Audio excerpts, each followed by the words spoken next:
परम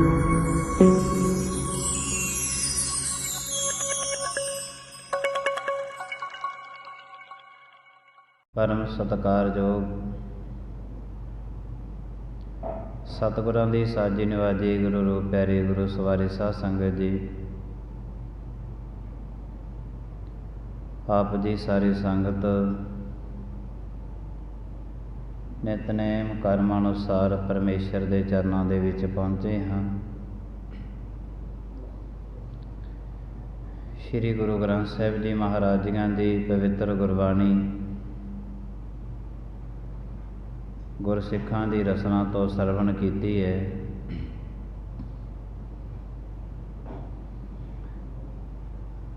जिंदगी दे विच यतन कर रहे हैं कि परमेश्वर आप जी दे चरण सेवक बन जाइए,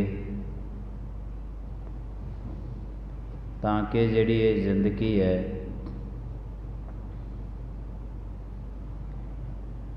ये जिंदगी अजाई ना गवा बैठिए। संसार दे विच आना जाना सफला हो जावे।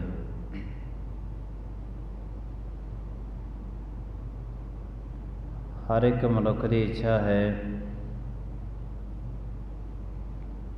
कि वह परमात्मा के चरण सेवक बन के सचखंड तक पहुँचे।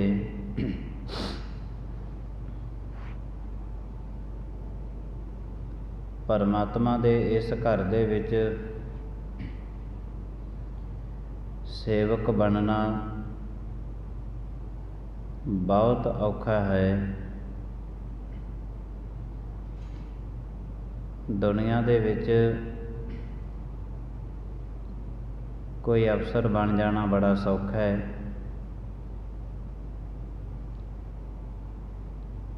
कोई मंत्री बन जाना बड़ा सौखा है, राष्ट्रपति बन जाना बड़ा सौखा है। सारा कुछ बनना बड़ा सौखा है, पर सेवक बनना सौखा नहीं है।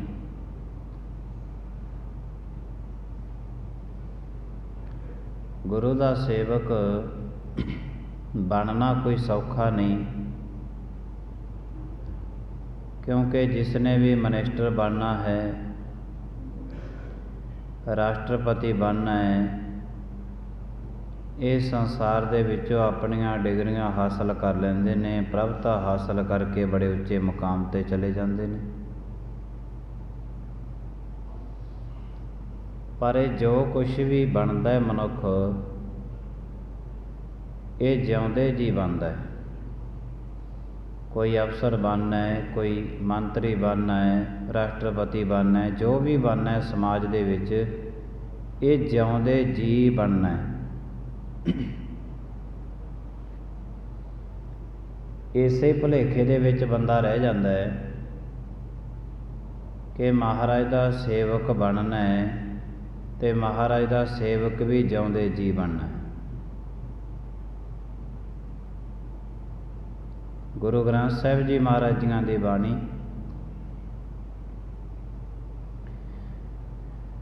पहला मरण कबूल जीवन की छड़ आस। भाई गुरदास मुर्दा होए मुरीद ना गली होवन।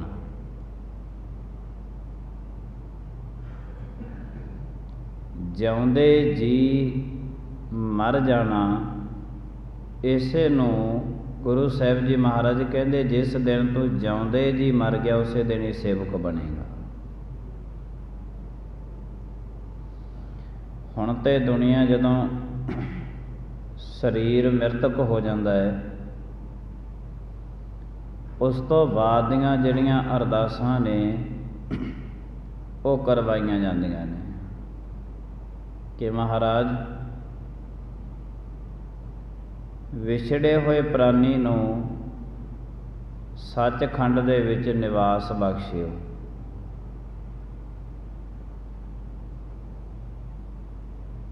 क्यों करवाईयां जांदियां ने अरदासां? कि जो प्राणी साथों विछड़ गया ਉਹਨੂੰ ਆਪਣੇ ਚਰਨਾਂ 'ਚ ਨਿਵਾਸ ਬਖਸ਼ਿਓ। ਗੁਰੂ ਗ੍ਰੰਥ ਸਾਹਿਬ ਜੀ ਮਹਾਰਾਜ ਸੁਖਮਨੀ ਸਾਹਿਬ ਦੇ ਅੰਦਰ ਪੰਜਵੇਂ ਪਾਤਸ਼ਾਹ ਮਹਾਰਾਜ ਦੇ ਬੋਲ ਨੇ, ਪ੍ਰਭ ਕੀ ਆਗਿਆ ਆਤਮ ਹਿਤਾਵੈ, ਜੀਵਨ ਮੁਕਤ ਸਉ ਕਹਾਵੈ। ਸੁਖਮਨੀ ਸਾਹਿਬ ਦੇ ਅੰਦਰ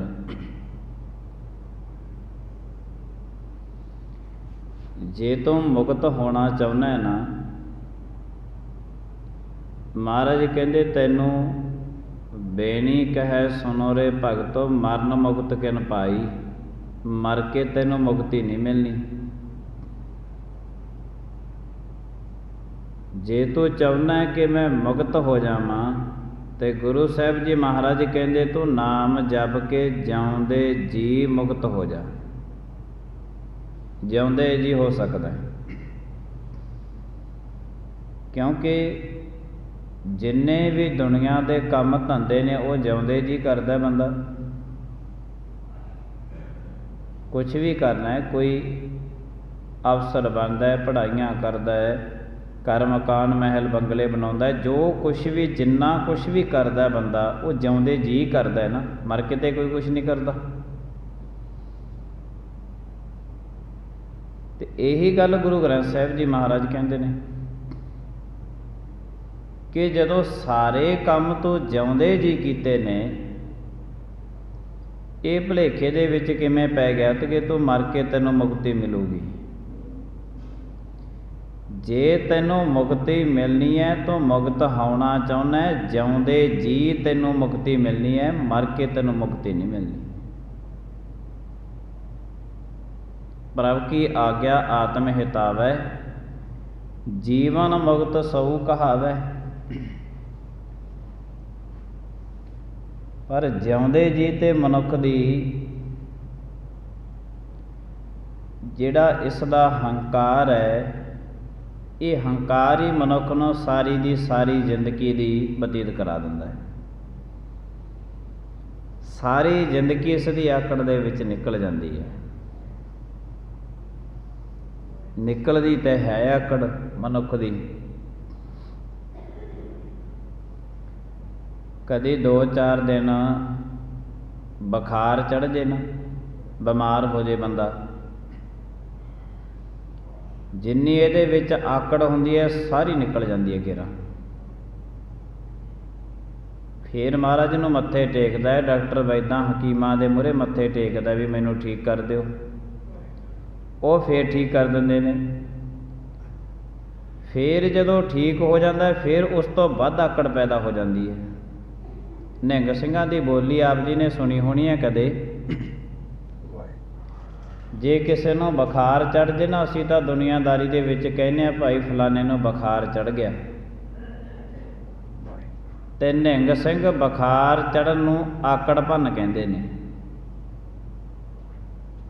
ਕਹਿੰਦੇ ਇਹਦੇ 'ਚ ਆਕੜ ਵਾਲੀ ਸੀ, ਹੁਣ ਆਕੜ ਭੰਨਣ ਵਾਲਾ ਆ ਗਿਆ। ਆਕੜ ਭੰਨ ਕਹਿੰਦੇ ਨੇ ਬੁਖਾਰ ਨੂੰ। 2-4 ਦਿਨ ਬੰਦਾ ਬਿਮਾਰ ਹੋ ਜੇ ਤੇ ਇਸ ਦੀ ਆਕੜ ਨਿਕਲ ਜਾਂਦੀ ਹੈ, ਪਰ ਜਦੋਂ ਇਹ ਸਹੀ ਸਲਾਮਤ ਹੋ ਜਾਂਦਾ ਫਿਰ ਆਕੜ ਪੈ ਜਾਂਦੀ ਹੈ। ਫਿਰ ਇਸ ਦੇ ਅੰਦਰ ਪ੍ਰਬਲ ਹੰਕਾਰ,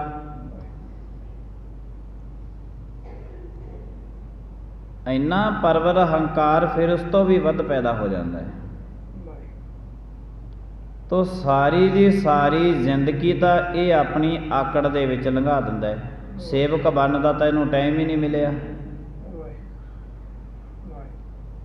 ਸੇਵਕ ਬਣਨ ਦੇ ਕੁਛ ਗੁਣ ਹੁੰਦੇ ਨੇ। ਗੁਰੂ ਅੰਗਦ ਦੇਵ ਸਾਹਿਬ ਜੀ ਮਹਾਰਾਜ ਦੇ ਕੋਲ ਬਾਬਾ ਅਮਰੂ ਜੀ ਗਏ ਨੇ। ਗੁਰੂ ਅੰਗਦ ਦੇਵ ਸਾਹਿਬ ਜੀ ਮਹਾਰਾਜ ਜੀਆਂ ਦੀ ਸਪੁੱਤਰੀ ਬੀਬੀ ਅਮਰੋ ਗੁਰੂ ਅਮਰਦਾਸ ਸਾਹਿਬ ਜੀ ਮਹਾਰਾਜ ਜੀਆਂ ਦੇ ਸਕੇ ਭਤੀਜੇ ਨੂੰ ਵਿਆਹੀ ਹੋਈ ਸੀ।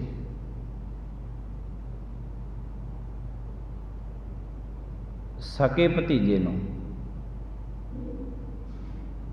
ਤੇ ਜਦੋਂ ਇਹ ਪਹਿਲੀ ਵਾਰ ਮਿਲਣ ਗਏ ਨੇ ਨਾ, ਉਹਨਾਂ ਸਮਿਆਂ ਦਾ ਜ਼ਮਾਨਾ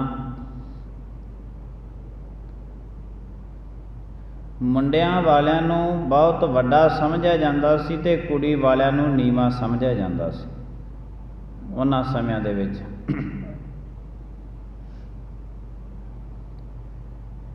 ਉਹਨਾਂ ਸਮਿਆਂ ਦੇ ਵਿੱਚ ਬੜਾ ਨੀਵਾਂ ਸਮਝਿਆ ਜਾਂਦਾ ਸੀ ਕਿ ਕੁੜੀ ਵਾਲੇ ਨੇ ਤੇ ਮੁੰਡੇ ਵਾਲੇ ਬੜੇ ਉੱਚੇ ਮੰਨੇ ਜਾਂਦੇ ਸੀ।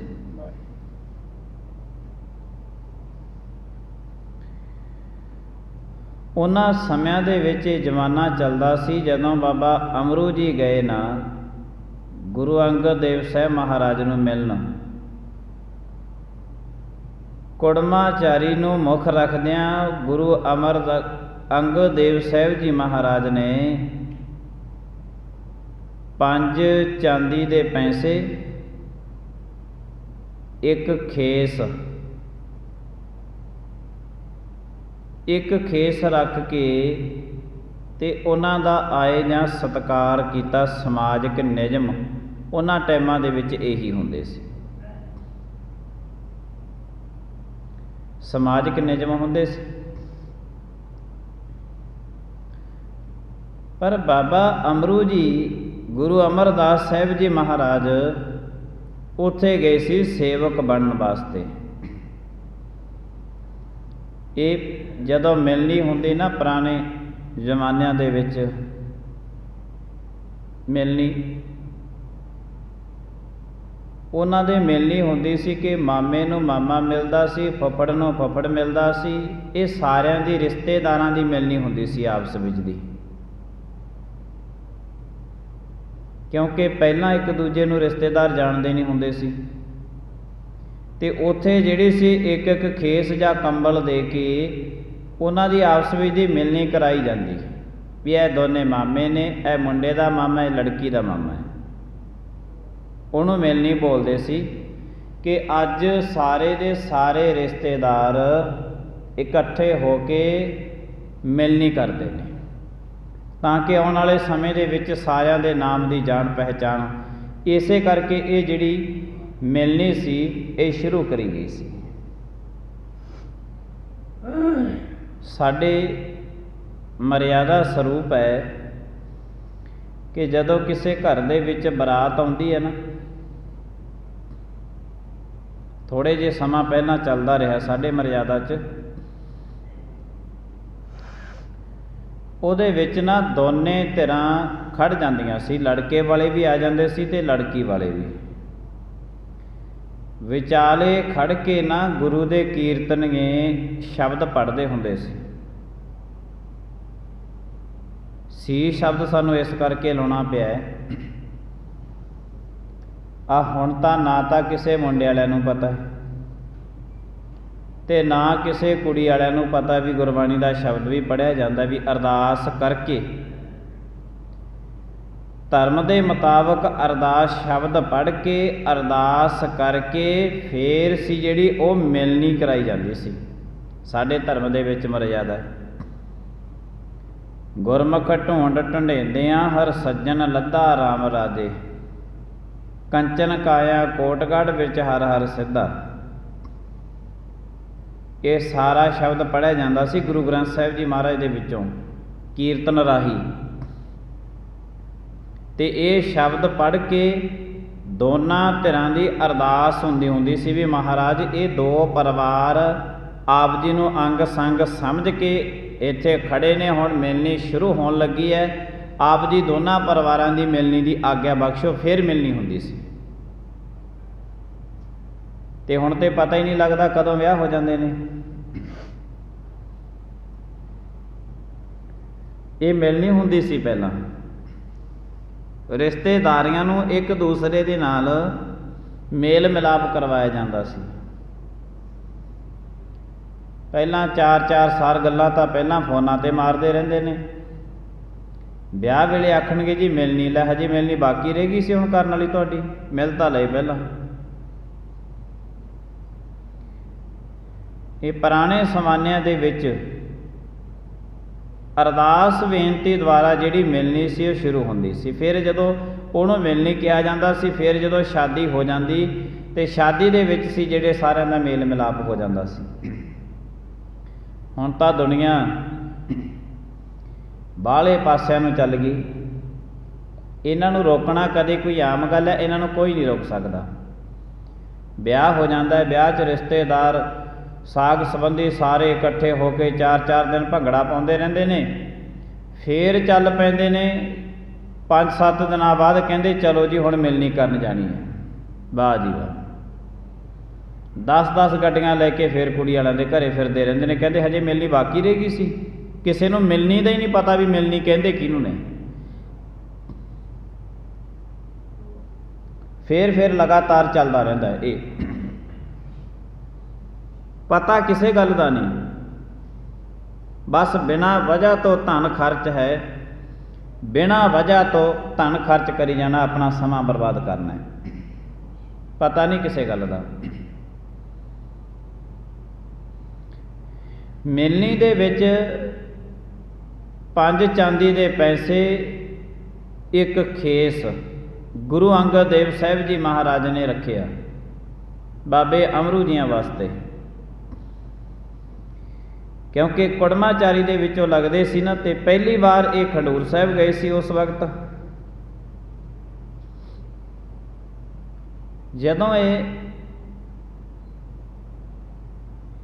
ਉਹਨਾਂ ਨੇ ਰੱਖਿਆ ਤੇ ਬਾਬਾ ਅਮਰੂ ਜੀ ਕਹਿਣ ਲੱਗੇ ਗੁਰੂ ਅੰਗਦ ਦੇਵ ਸਾਹਿਬ ਜੀ ਮਹਾਰਾਜ, ਮੈਂ ਕੁੜਮਾਚਾਰੀ ਦੇ ਰੂਪ ਦੇ ਵਿੱਚ ਨਹੀਂ ਆਇਆ ਤੁਹਾਡੇ ਕੋਲੇ, ਮੈਂ ਆਇਆ ਤੁਹਾਡਾ ਸੇਵਕ ਬਣਨ ਵਾਸਤੇ, ਤੁਹਾਡਾ ਚਰਨ ਸੇਵਕ ਬਣਨ ਵਾਸਤੇ ਮੈਂ ਤੁਹਾਡੇ ਚਰਨਾਂ ਵਿੱਚ ਆਇਆ। ਹੁਣ ਜਦੋਂ ਇਹ ਗੱਲ ਕਹੀ, ਕਹਿੰਦੇ ਮਹਾਰਾਜ ਇਹ 5 ਪੈਸੇ, ਇਹ ਖੇਸ, ਚੰਨ ਦਿਨਾਂ ਵਿੱਚ ਖੇਸ ਪਾਟ ਜਾਣਾ ਹੈ ਤੇ ਚੰਨ ਦਿਨਾਂ ਦੇ ਵਿੱਚ ਦੀ ਇਹ ਧਨ ਖਰਚ ਹੋ ਜਾਣਾ ਹੈ। ਜੇ ਗੁਰੂ ਅੰਗਦ ਦੇਵ ਸਾਹਿਬ ਜੀ ਮਹਾਰਾਜ ਤੁਸੀਂ ਕਿਰਪਾ ਕਰੋ, ਜੇ ਤੁਸੀਂ ਮੈਨੂੰ ਕੁਛ ਦੇਣਾ ਚਾਹੁੰਦੇ ਹੋ ਤਾਂ ਮੈਨੂੰ ਇਹੋ ਜਿਹਾ ਖੇਸ ਦਿਓ ਜਿਹੜੇ ਖੇਸ ਦੇ ਨਾਲ ਲੋਕ ਅਤੇ ਪਰਲੋਕ ਦੇ ਵਿੱਚ ਪਰਦੇ ਕੱਜੇ ਜਾਣ। ਬੋਲੋ ਸਤਨਾਮ। ਇਹੋ ਜਿਹਾ ਖੇਸ ਦਿਓ ਮਹਾਰਾਜ ਮੈਨੂੰ, ਲੋਕ ਅਤੇ ਪਰਲੋਕ ਦੇ ਵਿੱਚ ਪਰਦੇ ਕੱਜੇ ਜਾਣ। ਇਹੋ ਜਿਹੀ ਚਾਦਰ ਦਿਓ ਮੈਨੂੰ ਕਿ ਜਿਸ ਦੇ ਨਾਲ ਇਹ ਲੋਕ ਅਤੇ ਪਰਲੋਕ ਦੇ ਮੇਰੇ ਪਰਦੇ ਕੱਜੇ ਜਾਣ। ਜਦੋਂ ਇਹ ਗੱਲ ਗੁਰੂ ਅੰਗਦ ਦੇਵ ਸਾਹਿਬ ਜੀ ਮਹਾਰਾਜ ਨੂੰ ਕਹੀ ਨਾ, ਫਿਰ ਮਹਾਰਾਜ ਨੇ ਲਗਾਤਾਰ ਬੁਢੇਪੇ ਦੇ ਵਿੱਚ 72 ਸਾਲ ਦੀ ਉਮਰ ਤੱਕ ਗਾਗਰ ਢੋਂਦੇ ਰਹੇ। ਸੇਵਕ ਬਣਨਾ ਸੌਖਾ ਨਹੀਂ ਪਿਆ। ਜਿੱਥੋਂ ਤੱਕ ਖਡੂਰ ਸਾਹਿਬ ਦੀ ਜੂਹ ਜਾਂਦੀ ਸੀ ਨਾ, ਹੱਦ ਬੰਨਾ, ਜਦੋਂ ਗਾਗਰ ਲੈਣ ਜਾਂਦੇ ਨਾ ਬਾਬਾ ਅਮਰੂ ਜੀ, ਇਹ ਉਹ ਹੱਦ ਤੱਕ ਪੁੱਠੇ ਪੈਰ ਜਾਂਦੇ ਹੁੰਦੇ ਸੀ। ਹੱਦ ਤੱਕ ਗੁਰੂ ਅੰਗਦ ਦੇਵ ਸਾਹਿਬ ਮਹਾਰਾਜ ਕੋਲੋਂ ਤੁਰਦੇ ਪੁੱਠੇ ਪੈਰ ਜਾਂਦੇ। ਜਿੱਥੇ ਜਾ ਕੇ ਖਡੂਰ ਸਾਹਿਬ ਦੇ ਹੱਦ ਮੁੱਕ ਜਾਂਦੇ, ਉੱਥੋਂ ਸਿੱਧੇ ਪੈਰ ਹੁੰਦੇ ਸੀ। ਕਿਉਂ?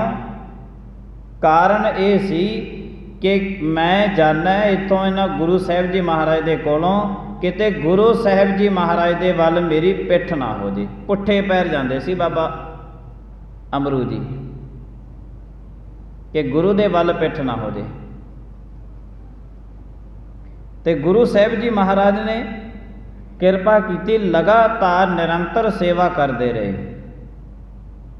ਬਿਨਾਂ ਕਿਸੇ ਰਿਸ਼ਤੇਦਾਰੀ ਤੋਂ।